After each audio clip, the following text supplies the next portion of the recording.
This is the LAB22 iPad stand made by LAB22, rhymes with peachy, and it's actually my favorite iPad stand yet.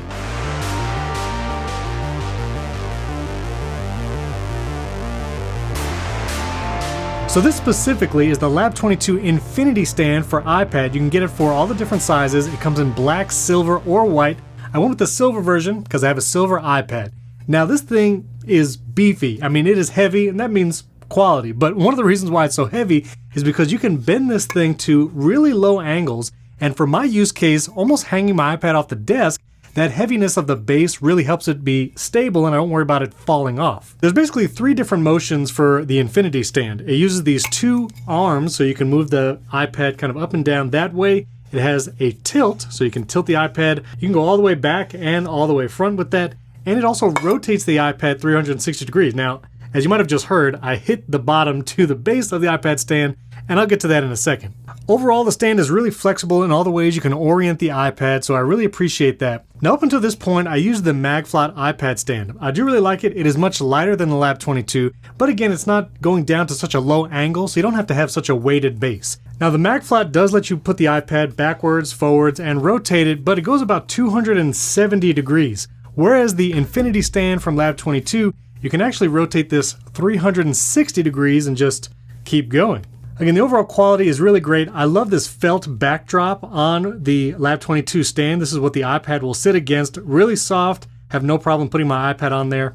One awkward hardware thing, and listen, I bought this thing as soon as it was available, and so this was probably one of the first runs on this particular stand, so don't hold it against me. Sorry, LAB22 rhymes with peachy. But when I put my iPad Pro on the LAB22 stand, there is like a slight gap here where it doesn't line up perfectly. The magnets don't line up the iPad just perfectly with the stand.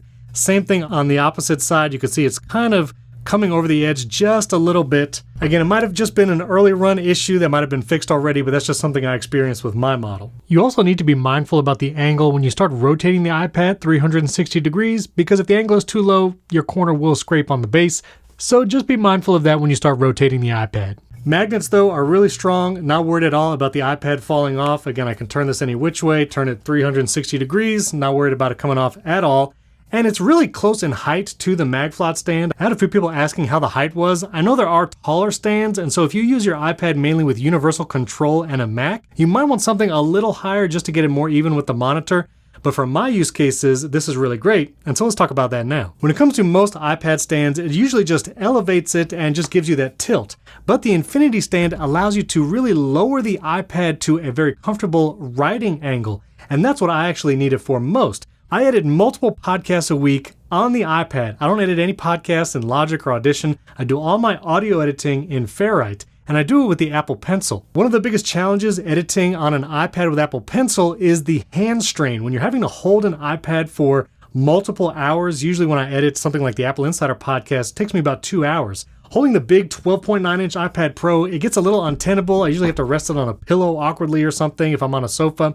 That's why I actually go back to the iPad mini a lot when I'm editing podcasts, just because it's so light. But now with this Infinity stand from LAB22, I can still edit here at my desk and just lower the iPad to a very low angle so it's comfortable using the Apple Pencil, editing my podcasts.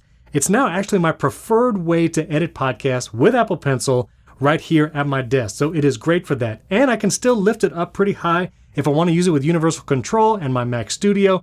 It keeps it at a good visual height for that, and because you can rotate it 360 degrees, it's pretty cool if you want to put it in portrait, put it in landscape, or all the way around. Right now, you can get the Infinity stand from LAB22 for $150. That's on sale from typically $200.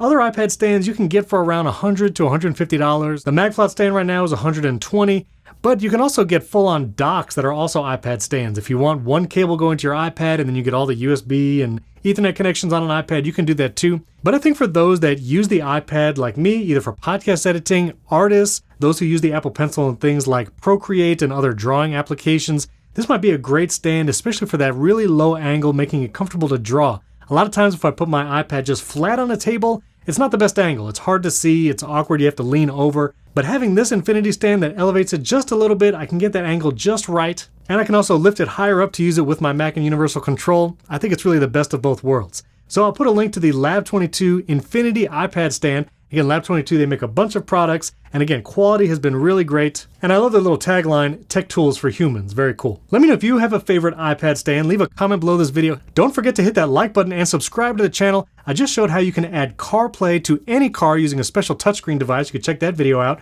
Or if you want to see my smart home with over 100 HomeKit devices, I'll link that right after the video finishes now.